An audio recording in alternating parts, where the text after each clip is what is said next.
Intellectual stew. Intellectual stew with James Kirkland. Powerful and provocative. Prophetic and practical. Intellectual stew. Informative and inspirational. How you gonna do better if you don't know what better looks like? I do. Intellectual stew. Come on, let's talk about it with me, the mind massager. Intellectual.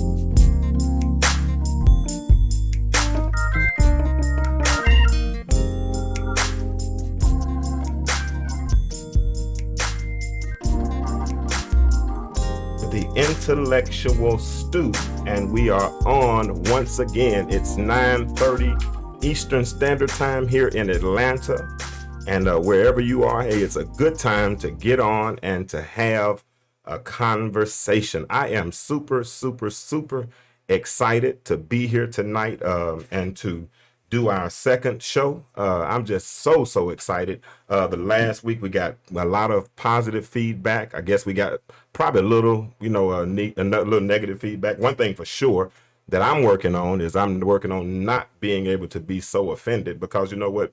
Most of the criticism that we got was constructive criticism, and I'm excited about that. I really am. I learned several lessons last week as it relates. But first of all, before we move on to that, let me go ahead and say that I'm not here alone, but I do have a couple of my sidekicks with me. I have my daughter Kennedy. Say hello, Kennedy. Hello. That's all you're just gonna say? I guess that's all I told you to say, huh? Hey, Mackenzie. Hi. Yeah, okay, so I got Kennedy and Mackenzie in the studio with me tonight, and we're going to have a conversation. Tonight, we're going to talk about the importance of clear communication in families, in the family structure. But before we go on to that, let's talk about some of the lessons that we learned on last week. One such lesson that oh yeah, by the way, if you're watching me on my Facebook Live, I want you to go to YouTube. Go to YouTube. I'm going to cut this live off in just a few moments, but I want you to go to YouTube, and I want you to go to Disco 100 Radio and subscribe there. That way you can see us here in the studio. So I want you to go to Disco 100 Radio and subscribe there, and then you'll be able to see exactly what's going on here in the studio. But what I want to do tonight is I want to talk, first of all, is kind of recap last week. We learned a couple of different lessons. We only got an hour on the show, so therefore we have to make sure that we practice time management. When calls come in, sometimes I'm going to have to limit those phone calls, especially when things get kind of redundant, or if we see that there's no productivity in the conversation. Listen, let me explain. Let me drop this caveat out there for free. We're not going to agree on everything, and that's okay. That's okay, because we're all human. We're all different. We all have our own different fingerprints. So therefore, we're going to have differences of opinions. Okay. But as long as we can agree to disagree, then that's a good thing. All right. So we can still walk away loving one another and all that. And let me just say this also. I want to drop this one on you. We're not here to have a battle of the sexes. That's not what I want to do. I don't want us to get to the point where we're practicing point the finger righters, where the females are pointing the finger at the males and the males are pointing the finger at the male. My goal, hear me well, and hear me well. My goal is reconciliation. I want to see us reconcile because I believe if we practice reconciliation, we can experience restoration in our communities. And that is the ultimate goal. I want us to be able to reconcile. I think that if black men and black women could ever learn how to tell each other that we're sorry, if we could ever reconcile, I think we would be a powerful force, and we can become more united, and we'll be a powerful force in the community. So let me just say that this is not a battle of the sexes. So I don't want to hear well, y'all men, and then if I said last week y'all women, I'm sorry. I mean, so I don't want to do that. And I want to and I also want to say, let's talk from this platform of what's supposed to be. We understand that there are some things that just are, we understand that single mothers lead most homes. We understand that there are a lot of negatives going on in the community. I get all of that, but we want to talk from a what it's supposed to be standpoint. So that's going to be our foundation. All right. So we don't have to bring up, well, no, I get it. Everybody has a different scenario. Everybody has a different situation, but I don't want to really deal with specifics as much as I want to deal with generals. Okay. Like I said, I see some people on my live. If you're on my live, go to YouTube and subscribe at Disco 100 Radio, and you can see what is going on actually in the studio. I got these two beautiful little girls with me, my daughters. I got Mackenzie and I have Kennedy, and I got Disco over here. He's keep pointing at me, telling me to look in the mic. I'm working on that. Okay, I'm gonna be better next week than I am this week. All right, thank you. So pray for me. All right, so that was my next thing that I had to work on as far as a recap. Not only should I work on time management, but I also need to work on getting comfortable with the camera. I got to make sure that I stay looking in the camera. So I'm working on that. Give me time. I promise you I'm going to get it. I'm used to talking to a radio and nobody on the other end. So give me a chance. I'm going to get it. I promise you. Another thing somebody told me is I deflect too much. I got to learn how to accept a compliment. I think last week my son gave me a compliment. And before I could get I could accept the compliment, I was deflecting and giving credit to my daughter for her GPA. So many people called me this week, say, James, you did a good job. James, keep working on it. James, I think you might have found something. And I really did enjoy it. I really did. So I'm looking forward to growing with you as we continue to put this community together. And I want all of us to get on the path towards better. Now, I have Mackenzie and Kennedy. Mackenzie says she's just chilling tonight, so she's just watching off camera. But Kennedy is going to help me tonight as we prepare to talk about what we're going to talk about tonight. I don't see the phone number on the screen, Disco. What is it? It's nothing showing on the screen, sir. You're looking right at it. Bro, I'm looking at the screen. There's nothing on this screen. You ain't on the screen? No. Oh. That's what I'm not going to lie to you. I promise I ain't going to lie to you. If I said it, I meant it. It's nothing showing. There we go. Now, the phone number is... Been on the screen the whole time. No, the screen was burgundy with HDMI 1, but I didn't see it. They see it. Okay, but I can't tell them what I don't see. If now the phone number is... Why are we arguing? But, you do. Yeah, well, you doing it too, so both of us are doing it together. It's on the screen, sir. Now it is. Yeah, well, it won't help me if I can't see it. Huh? You can't call. But I can't tell them to call the number if I can't tell them the number, because I need to talk to them. Okay, the phone number is 678-6. Yeah, but we're gonna do it. Let me do it this one, like 678-638-6626. That's the phone number if you want to call in and make a comment about tonight. Y'all pray for Disco. Y'all, I promise you, everybody stretch your hands in that direction, and we're gonna pray that spirit. He tired, y'all. He's sleepy. It's late tonight. I understand. So I want to. But first of all, let me drop this one too. Disco. Yes, sir. Thank you. You've been very patient with me. You've given me a little room to grow so far. You've shown me a few things so far, and you've actually given me a platform to start this podcast. And I want to say thank you publicly. Okay. Thank you for coming. All right. And also, Kennedy, I want to thank you because you have so far been doing a lot of the technical things that I need done that I wasn't able to get done before. So, Kennedy, thank you. You're welcome. All right. And Mackenzie, thank you just for showing up tonight and being your pretty self. I see my partner, Stephen T. Robinson from North Little Rock, Arkansas, is watching, and he's saying congratulations, bruh. But listen, if you want to call in, say anything, 678-638-6626. But let's get to the topic, tonight's discussion. The things that we're talking about is the importance of clear communication. Now, I want to deal with clear communication in relationships. and we have different dynamics of relationships. You have the dynamics of relationships that I want to deal with tonight are: number one, spousal relationships; number two, parental relationships that exist between parents and their children, whether it be a single mother or whether it be a two-parent home, whether a single father, whatever it is. I want to deal with parental relationships. I also want to deal with professional relationships. That's relationships in the workplace. And I also want to deal with relationships with our friends, because even friends, it's a certain way that we ought to be able to communicate with each other and keep it respectful. Okay, so that's what we're going to do tonight. Now, last week we asked a question, and that question got us a little buzz because Kawana called in, and we had a long conversation. But we talked about, the question was, is it more important, which is more important, getting your point across or keeping the peace? Which one is more important? And this is a rhetorical question for us in the studio, but I'm asking that question for those that are listening. Which one to you is more important? Is it more important to get your point across, or is it more important to keep the peace? Now, I believe that it's possible to do both.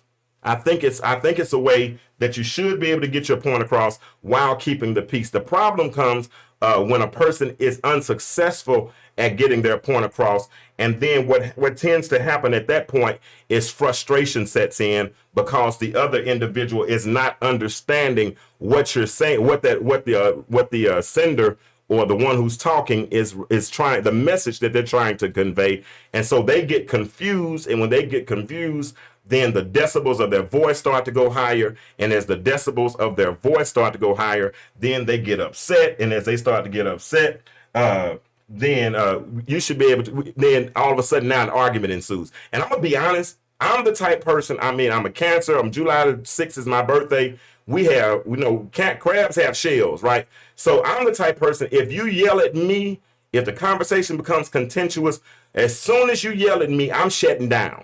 I'm probably going to go inside my shell. I'm going to put up a do not disturb sign. I'm probably going to draw a picture on it, but I'm not going to tell you the picture I would draw on it, because if I tell you the picture I'm going to draw on it, then you would probably question whether or not I'm a preacher or not. But I'm telling you, I shut down when people call themselves trying to yell at me. So I don't know if anybody else is like that. So sometimes what happens when a person is trying to communicate a particular message, what transpires is that when the decibels of that voice starts to go higher, then everything. I know my daughter, Mackenzie's in that room. She's the same way. You cannot yell at her like that, because if you do, she's shutting down. And I get it. A lot of people are so used to tough love and all of these types of things. I get it, but you can't communicate with everyone the same way. So let's go a little bit further. Now, the definition of interpersonal communication is the process of exchange of information,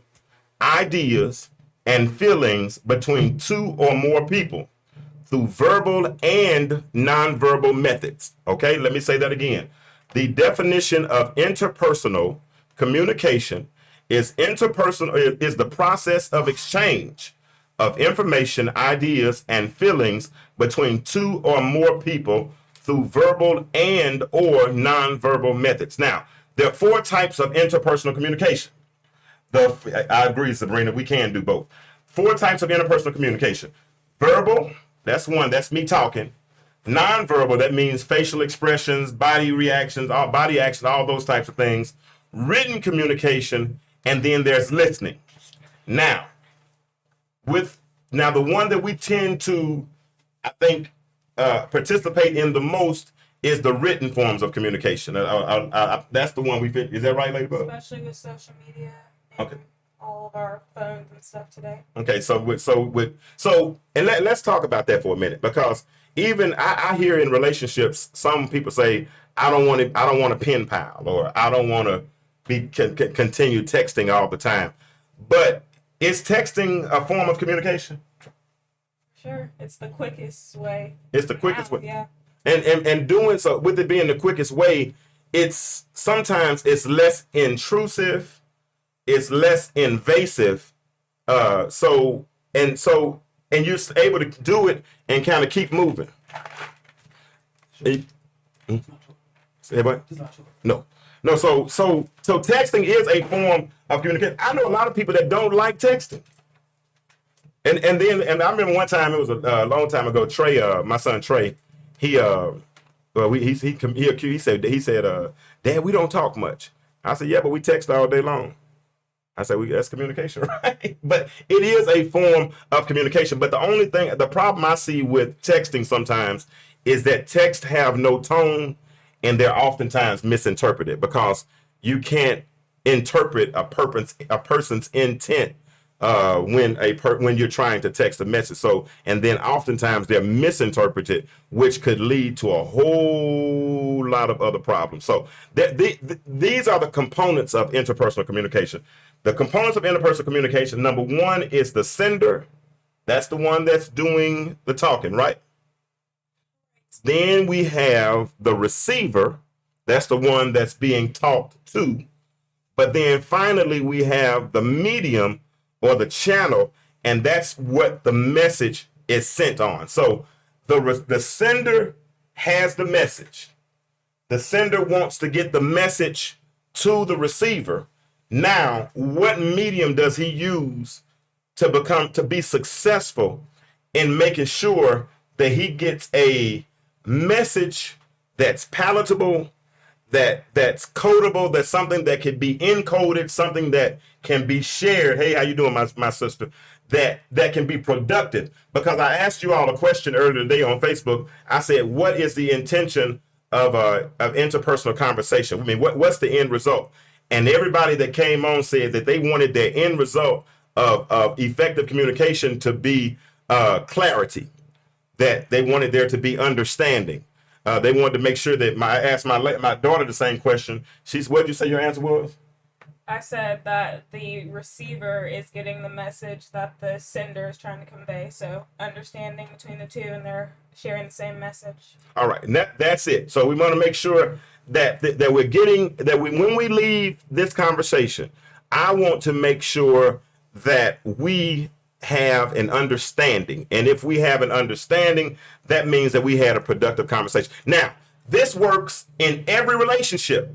It's not just relationship between spouses, husbands, and wives, or those that are in romantic relationships. This happens with your children. This happens with coworkers on the job. This happens with everybody anybody that you get into a conversation with, then you should be able to walk away with an understanding. Now, if you don't get an understanding, that's when frustration sets in. So if frustration sets in, if you're trying to get a point across and frustration sets in, then what happens next? What's the challenge? How do you go forward getting that point across? Do you reapproach and say, let me try it another way? Different things. So Kennedy, come on. I want you to talk for a few moments about the characteristics of competent communication.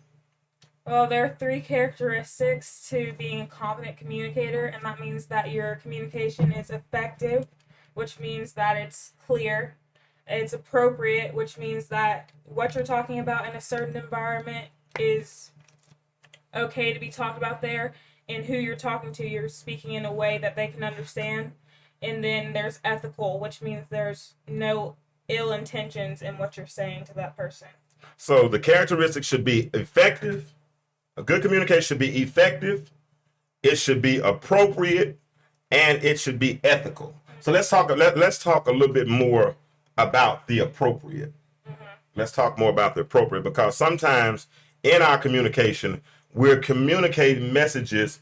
What's up, Carlos? We're communicating messages we're talking a certain way around our children when we shouldn't be talking around our children. And if you talk a certain way around your children and you overexpose them to something that they shouldn't be exposed to, you're putting them in a bad situation, because now they're trying to work out thoughts in their heads that they're not equipped to handle. So you need to make sure that in your communicating, that you communicate in such a way that, first of all, it's appropriate, right? Am I saying that right? Yes. Because you said the way someone speaks or what they speak about is acceptable in their environment and with the person they're communicating with. So I don't need to be talking to a young girl about something inappropriate. And likewise, I shouldn't be talking. You know what? I mean, all of you all's lives, and even with Trey, I think I've always kept it a certain way. I kept try to keep it where y'all's friends were y'all's friends, and I didn't minimize my position in their life. What their friend, y'all's friends couldn't call me James. No, I mean I was Mr. Kirkland, and I'm still Mr. Kirkland. And likewise, my dad to my friends, and I'm 48, and so most of my friends are about the same age. They still call my dad Mr. Kirkland. Why? Because it was a certain way that he communicated, and he didn't expose them to things that they weren't supposed to be exposed to. And that's what also in turn helps communication becomes effective. Right. Because if I'm talking to you about something that you know nothing about, then how is that communication effective? I remember, Mackenzie, I remember when you were a little bit younger, we had a conversation. And when I was talking to you, I was talking to you like you understood what I was talking about. And I'm 48 now, and you're 17. So with me being 48, I can't expect my 17-year-old to know what I had to learn. Does that make sense? Because if it's taking me 48 years to learn a certain thing, right?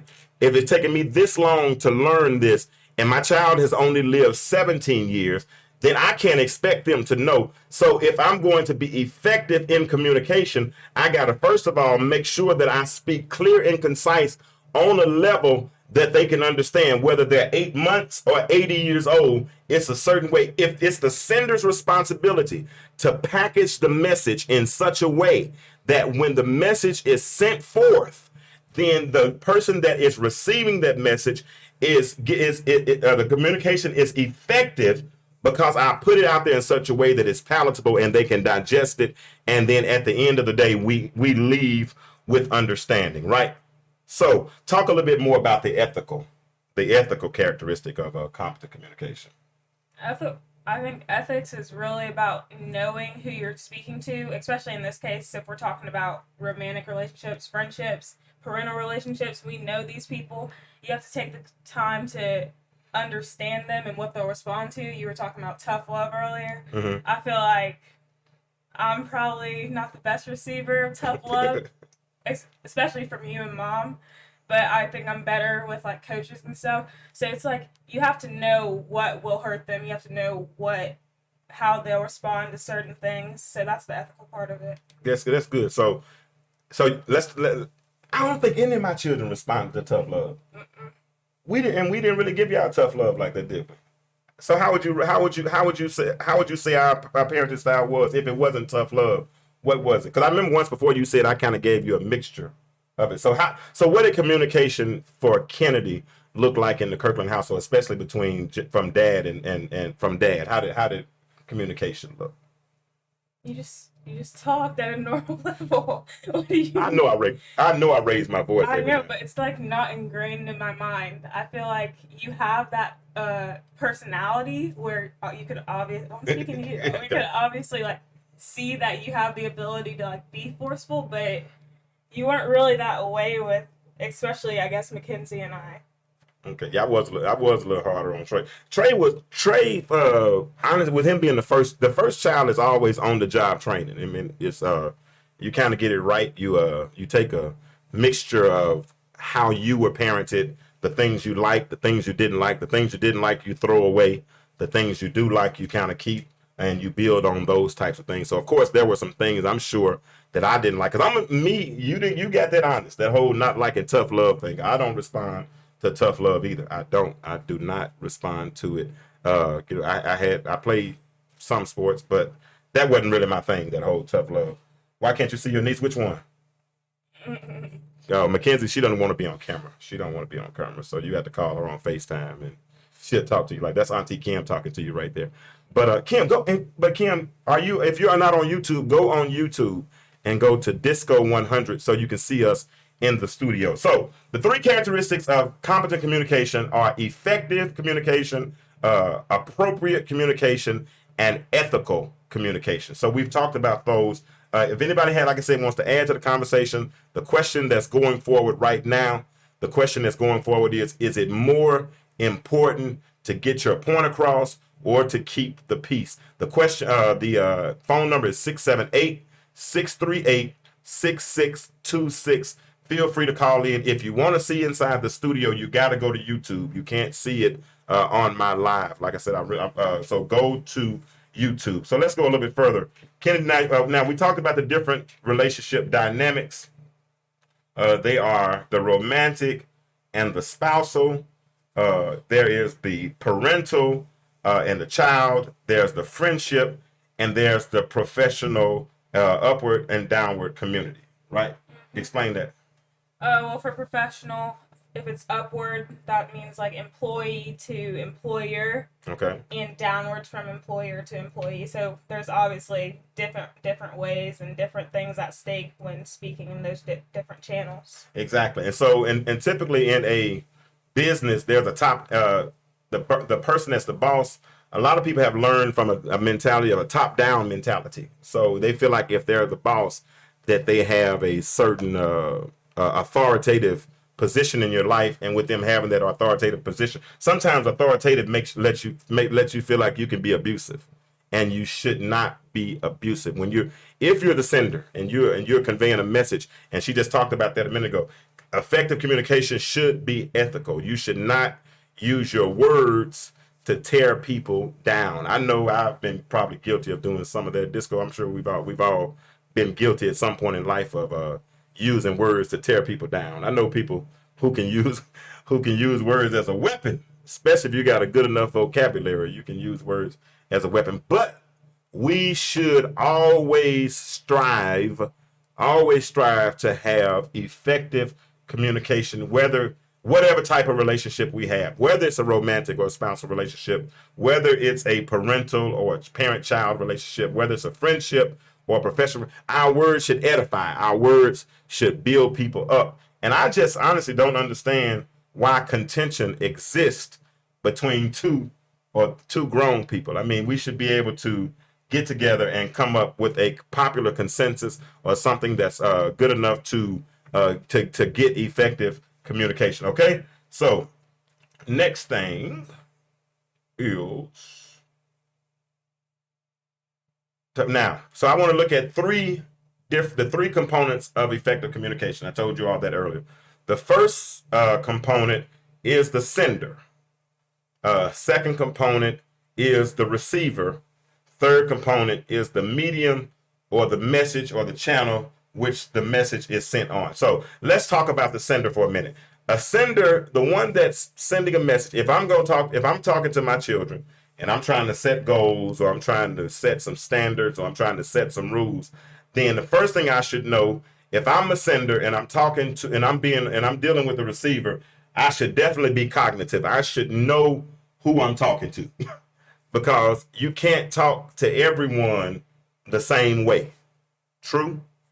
Right. All right. So you cannot talk to everyone the same way. So before we talk to someone, we should be cognitive. We should think before we speak. What are my words? What kind of response is my word? Are my words going to generate? For instance, if I'm married, and I know that my spouse responds negatively to a certain type of behavior pattern, or to a certain conversation or line of conversation, then I probably want to avoid that line of conversation, right? Because I know that if I do that, what it's going to do is it's going to incite a negative response. If I'm inciting a negative response, then I'm inviting chaos to come in my house. I don't want chaos.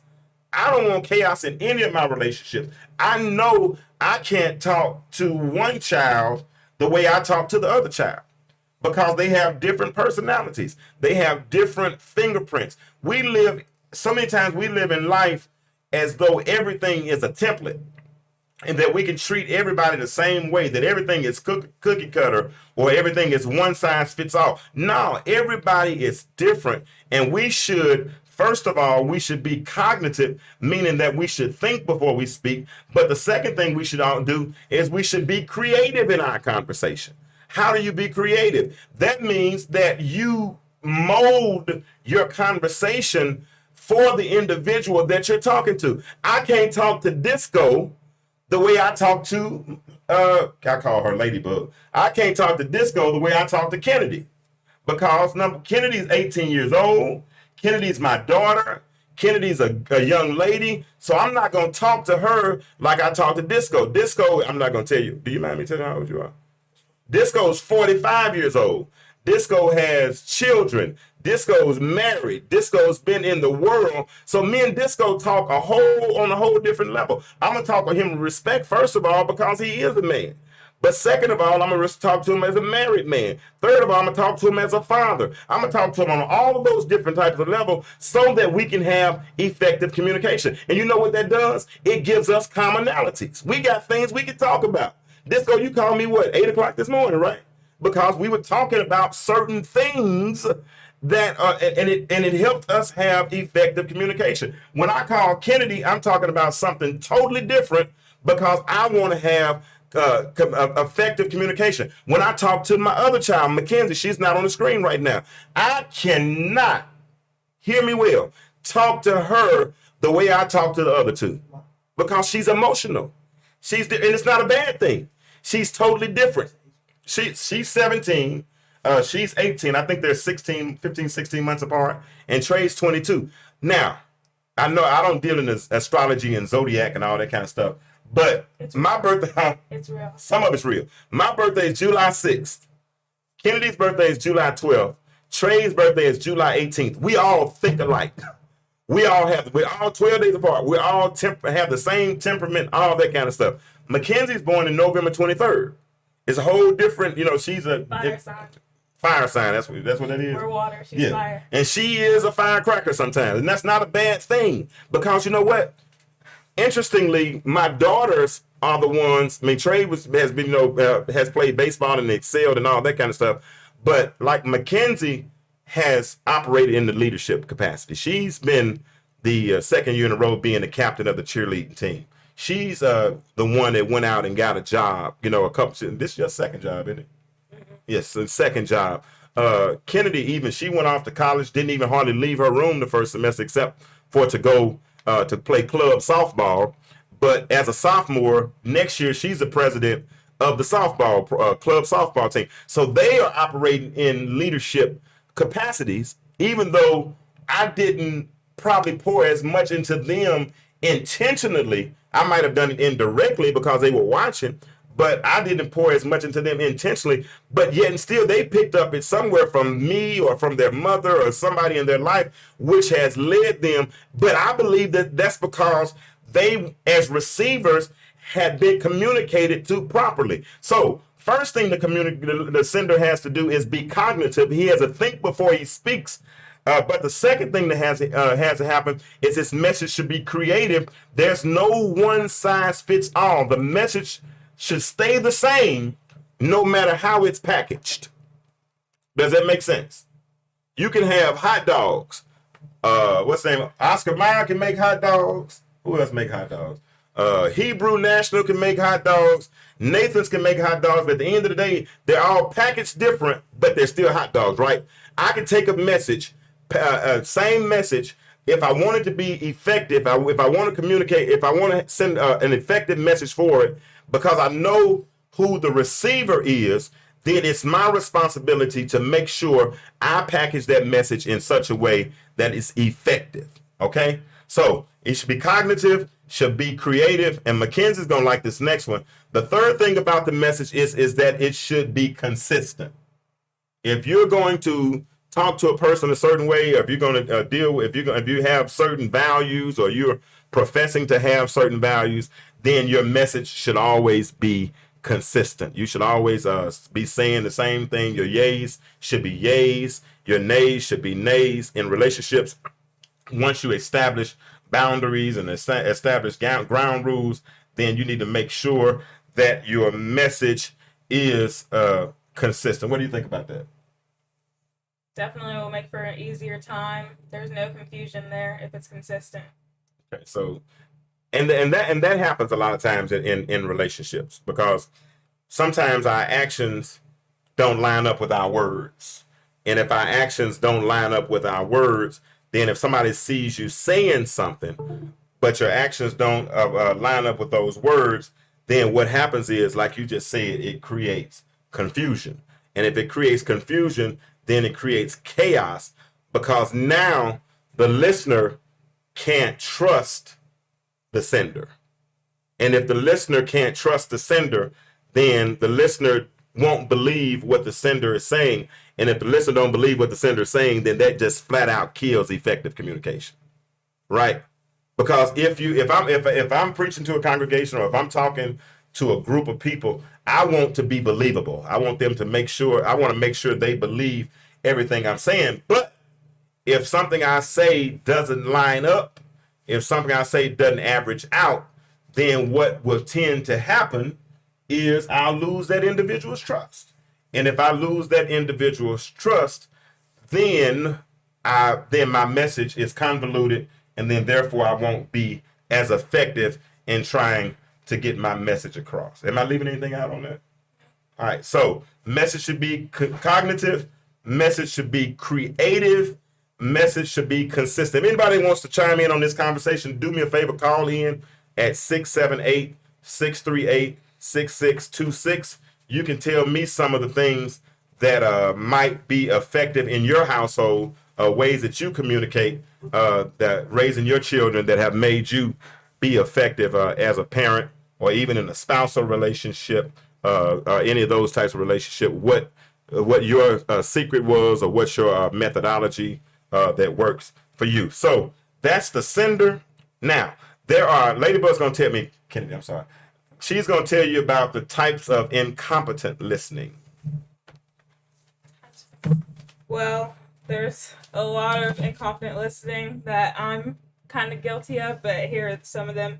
Selective listening, eavesdropping, pseudo-listening, which is acting like you're listening when you aren't, aggressive listening, which is listening to attack, and narcissistic listening, which is pretty much just thinking what this person has to tell you is not going to be good enough for you as a person. You think that you know all. If you don't respect someone, you probably don't want to listen to them. I think if we go back to where you were talking about everything's designed for a certain person, there's different types of listeners. So if you're not spoken to in a way that you want to listen to, you might fall into pseudo listening, pretending to listen.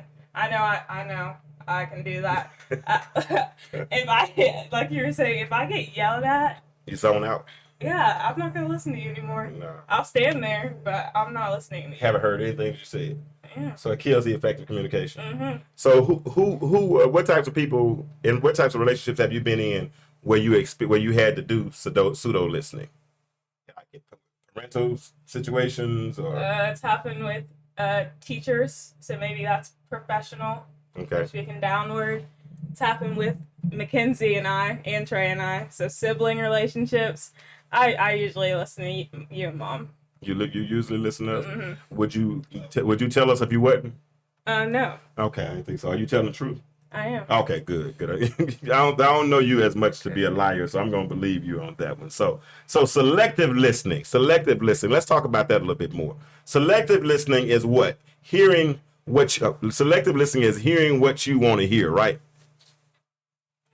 So if somebody sends you a message, and when they send you that message, you just start to extract whatever message. You didn't hear the whole thing. You really heard the whole thing, but you cherry pick. Disco, you ever been there before? No, I say they don't want to take everything in. They don't want to take everything in, right? So when you as a coach, and you go, let the people see you on the screen. If you got your, I got that side. Okay, yeah. If you as a coach, what type of listeners do you think your boys are, for the most part? It all depends on their age. Okay. Because you get them knuckleheads at 12, 11, 13, they knuckleheads. Okay. Would they be aggressive? Would they be narcissistic listeners? What you want to call them? They knuckleheads. They're not gonna listen to nothing. So they don't listen at all. So those are probably more so selective listeners, right? Probably. They're or pseudo listeners. Yeah, they're the age where they decide what they don't really know what they want to do. I got you. Have you ever experienced a narcissistic listener? What is? I don't know. Explain to him what a narcissistic listener one more time. They think that they're just above you. Anything you're gonna say isn't gonna change their mind. They know all. That's women. Oh, don't do that. We're not doing that tonight. We can't do it. We can't do it. Sorry. So you have encountered a narcissistic listener. 99.9. No, But it's me talking, disco talking. I'm sorry. Well, yeah, but children. no, we have those differences. When you get kids like that, now see, what I said before about 11 and 13, that's knuckleheads. But what you said, that's usually 16, 17, 18 boys. Okay. They that. And I'm sure as a coach, you're the sender. So as a sender, you're responsible for making sure that they understand the messages that you try to convey, right? Correct. So when you go out there as a coach, you've already got a practice plan together. Anytime you talk to them, it's not just to be talking, but it's intentional, right? You're expecting to get some type of results out of them, right? Yes, sir. And you know what it takes to incite a particular type of response. Correct. Right? Correct. And so that is a cognitive listener. That's someone who knows who his audience is. He's creative because he's put together a message that's understandable for this particular crowd. And he's also consistent because all season long he's saying the same thing. The playbook might change a little bit week to week, right? Because you're playing against different teams. But overall, the end result is what? Run, pass, kick, play, and do whatever you got to do. It's kind of like in school. You got core classes and you got electives. Mm-hmm. So no matter what grade you, The fundamentals. you still got to know the core classes are what count. You know what I'm saying? Mm-hmm. Y'all got to know the fundamentals of that. Same thing with, like you said. Now, the one that I don't want to get too far in a relationship, especially with my daughters here, because they haven't gotten too far into It's that. me talking now. Yeah. No. I'm going to say something else. Because she brought up another type of listener. That's the aggressive listener. Mm-hmm. Now, aggressive listeners, they listen to respond. Yep. And they don't listen to learn. So if I at the beginning of this slide, yes, sir. That's me. That's you. Listen, at the beginning of this whole conversation, I told you all, you're so funny. I told you all that the definition of interpersonal communication is this. It's the process of exchange of information, ideas. Now listen to that. It's the process of exchange. That means in a conversation, in communication, we're exchanging ideas. I share something with you. If I share something with you, you ought to be open enough for me to share something back with you, and we should be able to exchange information. And we exchange information, we exchange ideas, and we exchange feelings between two or more people, right? So that means that this conversation is. I think a lot of people are comfortable in monologues, and they're comfortable as long as they're the one doing the talking, right? As long as they're the one, and I know this probably happens, especially in some parental situations and single mother situations where they're used to doing all the talking. I mean, just yelling, just doing all the talking. Be careful where you're going. I know, and I hate to do it. Well, just hey, I got big feet. I got sides where to shoot. Right. Yeah. So when this starts to happening, they think that's communication because they're the ones doing all the talking. But if no one's receiving the message, or if I'm talking to you and you already have a preconceived notion that everybody in relationships don't get along, or all men or all women are this and that, or everybody's negative and all this kind of stuff. So when a person starts to talk to you or try to share something with you, you're already listening for a response. You're in a defensive position from the beginning, saying, and that happens a lot when someone wants to out-talk the other person. Well, do you keep testifying? That's me again. Are you learning anything tonight? Nope. I'm revealing. So I'm telling the truth, in other words. I mean, when I argue with somebody, I'm waiting for that punchline. I'm waiting. In my mind, I'm saying, I dare you say it. I know it's coming. I dare you say it. I dare you say it. Now, everything they saying before that, I ain't even hear nothing about it. I know. But are you listening to argue? Yeah, because I know you get ready to go there. So I'm not gonna start out nice with you because I know where you're going at with it. So I'm waiting for that to come out your mouth. What if it never comes out? We wasted the whole conversation. But so if you're in a different, We're talking about argument, not a conversation. No, we talking about a conversation. Well, cool. We talking about a conversation. I'm gonna listen. Yeah, we talking about a conversation, but we're talking about somebody who. Mother niece, she on my side. Yeah, she gonna say that right because she's closer to you. But if we're in a conversation, what this is saying is in a normal conversation, not argue. you're already set up to argue, even though we're in a regular Yeah, conversation. that's me. I mean, you can put a poll out right now on Facebook, I swear, and tag me and ask them people, is Disco 100 argumentative? Well, I mean, you ain't the only one that's argumentative. Trust me, we almost had 1 minute. Man, we both can argue now. I'm No, good. I was right. No, we both were right. I was right. We both were right. I was right because the screen that they sent. And I was right because it wasn't on the screen and I couldn't see the phone number. Okay. Now, I'm going to remember. Now, watch this. 6, 7, I know I'm I don't even know about her. Okay, well, watch this. 678 638 6626. Is that right? So you want to be the one just to say it. Yeah. So people can't see it. Yeah, so that way I can, in case they're not on there, 'cause I'm trying to get them to go there. Okay. You know what I'm saying? But That's sometimes what I was saying. yeah. You tripping about something they see it. Yeah. Okay, I got you. If I trip about something, I usually have a reason to trip about it in my mind. You know what I'm saying? Yeah. And that's the one that matters to me. We It's gonna my have plenty of mind. We arguing on Facebook. This is aggressive listening that we're doing right now. We're doing what you call a skit. Wait till Wednesday. I ain't coming Wednesday. I changed my mind. I ain't coming Wednesday. But for real though, no. But this is what we want to do. We want to try to get it set up so that we can do effective communication. Now, let's go back a little bit to that to the question. I was hoping someone would have called in tonight.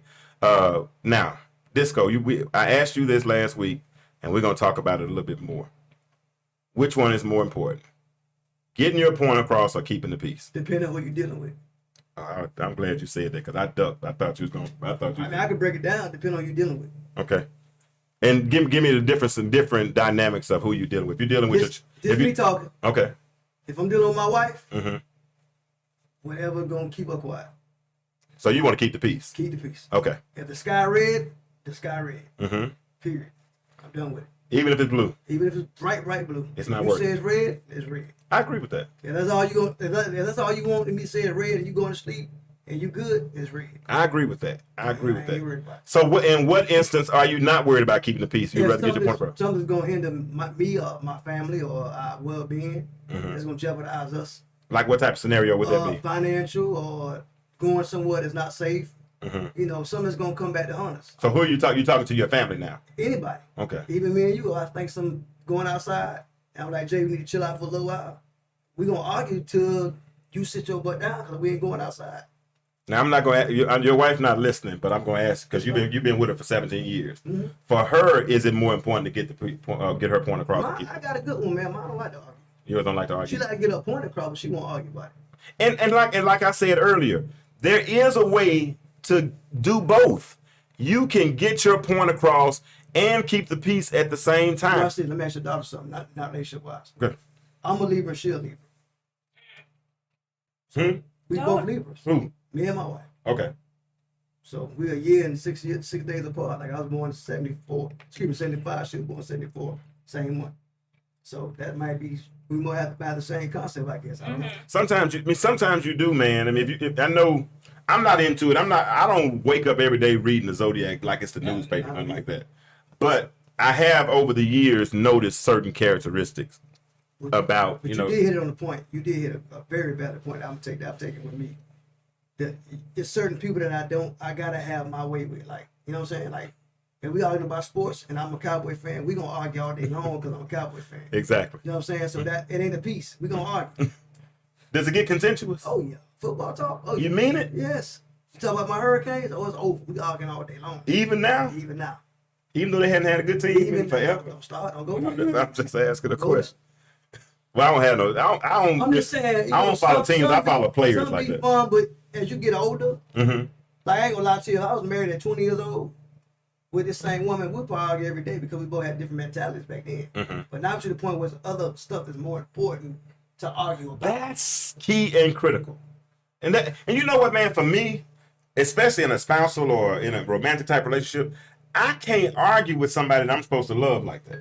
Yeah. Because then I'm gonna have to sleep in the bed with you if we are at that point, or I'm gonna have to go out to that. Because I ain't gonna lie, I got a good memory, man, and I hold grudges to an extent. You know. And let's switch real quick. Kids. That's your next question. Yeah. Even with my boy, you got daughters, so it's different for you. Mhm. I got all boys. Mm-hmm. When they think they know everything, I ain't finna go back and forth with you. I'm not. How do you handle it? Don't call me. Don't call you. So what's When your they catch up with you, don't call. what's now? But you got now. What are your ages of your boys? Oh, my boys. I got everybody, all of them grown but 11-year-old. I got a 29-year-old, 28, 25, 23, 19. So how did it affect? How do you parent your 11-year-old different than you did your 29-year-old? I do them all the same way, but when they get to a certain age and they know everything, now you got two choices. Now you got to move, or get out, and I'm done. So if everything I turn out to do, you want to do it, don't call me collect. I think we. Now the girls, I don't got no girl. I got granddaughters. But even with that though, we parented Trey different than we did Mackenzie. Trey played baseball, so he was always. But he was busy. He was busy. And he had no idle mind. Yeah, he didn't even have a social life. See, we try to get all our boys, all of them play sports. All of them play sports to keep them. And baseball is practiced every day. But when they get to that certain age, I don't want to say what I want to say with daughters here. When they get to that certain age and their hormones get different, they think they Superman. It's time to say, look, son, I love you, but we ain't going back and forth. So this is no, man. So for peace wise, me and my son never had those problems because one thing I believe is that training leads to trusting. Yeah. And so I trained him, and so he'll call me and say, and I love our conversations because he'll call me and say, and this is what I look for when he calls me. When he says, Dad, you know what? I was thinking. And then he'll go through his whole scenario telling me what he was thinking. And then when we get through, I say, all right, then talk to you later. Well, what you think? What difference does it make? What you mean? You were thinking. So if you were thinking, what difference does that make? Because he was calling you for that. For confirmation. Yeah. And that's all. And my way of confirming him was saying, I have a good day. That means I got it. And I agree. Because if I wouldn't have agreed, guess what I would have done? I would have said something different. And it's another thing, because sometimes the end result or the intended result of a conversation might change based on the new information that I learned. Watch this. Communication wise, you're talking. Let me say this. No, let me say this first. Your brother first or your dad first? Dad. Okay. But let me say this before I lose this train of thought. Now, with Trey, for instance, because like I said, there's an effective communication, you want an intended result. That's clarity, right? So sometimes in our conversations, he might present me with something that I didn't think about. And if I didn't think about it and he presents it to me, then I got to consider it.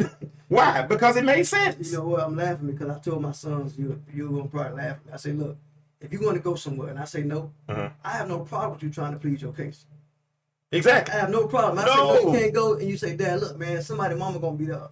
I don't have no problem. Absolutely. That don't mean I'm going to say yeah.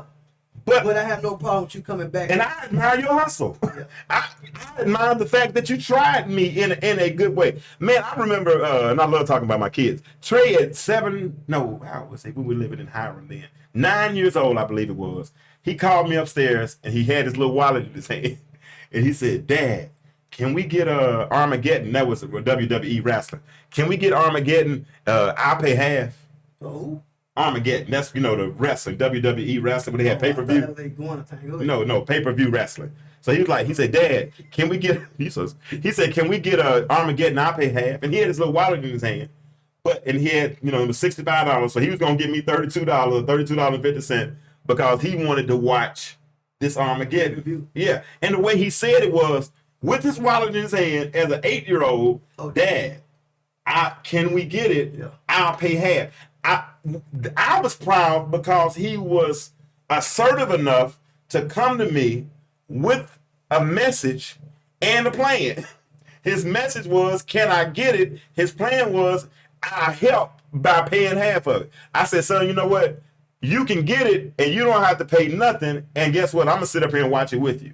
And we sat in his room and we watched it because I like the fact, like you just said, if they say no, and then they plead their case, that's fine. And guess what, parents? That's not talking back all the time. So what you think about this? My 11-year-old, when he wants something, he'll say, Daddy, what can I do around the house for this? He's trying to earn it. He won't ask me now. He'll say, Daddy, can I do this? Can I do that? Can I do for this? You know what he doing? And he's trying to earn it. Because ain't nothing wrong with giving your children incentives for doing the right thing. We used to give out a long time ago. We used to give them grades for their A's and all that kind of stuff. They got them started. They too smart. They'll break me every time. I'm glad all my boys ain't bringing home no A's. I'm good. You glad they not bringing home A's so you won't have to give no money? Come on, man. Listen, everybody's hearing that communication. That is not effective communication. I got 2 of them that had me scared. Other ones I won't worry about no A's. Man, please. Mine ain't never They all graduated though. Mine, the B's they get, at least they count as A's because they have, because they got a Mine honors come on class. straight A's, but I'm getting scared. You getting I'm scared. gonna see what the teacher is. If mine come home without A's, I'm getting mad. Nah, I'm joking. No, I know you are. I know you are.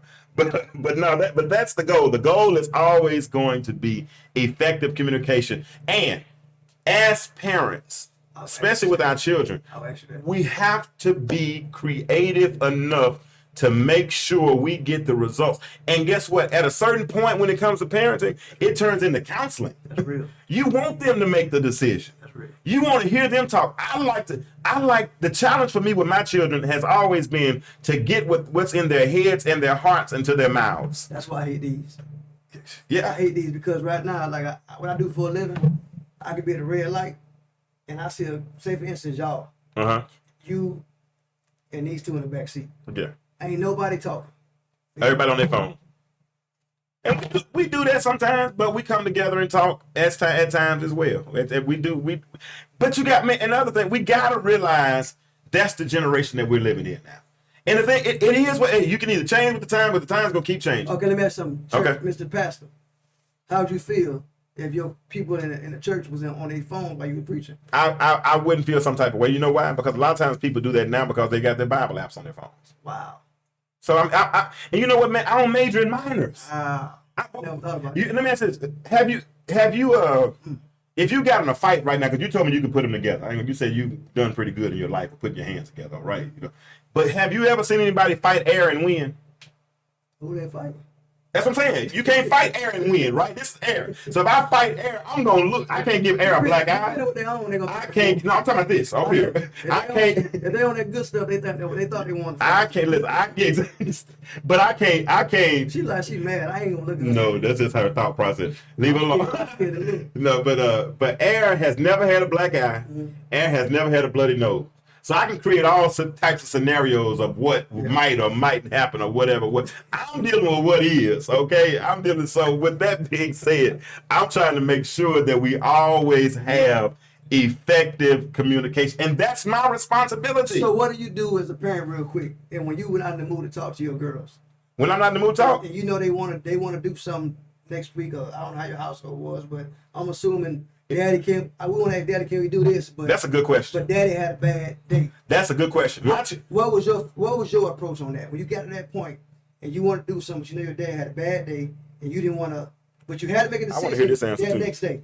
So say for instance your girls called you, y'all going somewhere, carnival or something, and you want to ask your daddy, can you go Friday, Thursday, but he had a bad day at work. I'll abandon shit.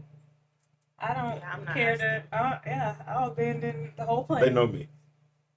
They won't ask. Oh, that's what I mean. I thought they mean you just leave. No. No. They told you. You told all that communication. But they listen. But watch this. But watch this though. Watch this disco, because that's a good question you asked. And they both answered it the way I thought they would. They won't ask, but they know I'm not gonna hold a grudge that long. If I'm upset right now, I'm not gonna be upset for 2 or 3 hours, 4 or 5 hours, whatever. Give me a few minutes. I'm gonna go to the backyard, drive around the corner, do something. You know what I'm saying? And a little bit later, am I telling the truth? A few minutes later, I'm gonna come back and I'm a whole different person. So for y'all put his feelings before you want to go out. Like, you know, it wasn't that important to address Dad, because I know Dad had a bad day today.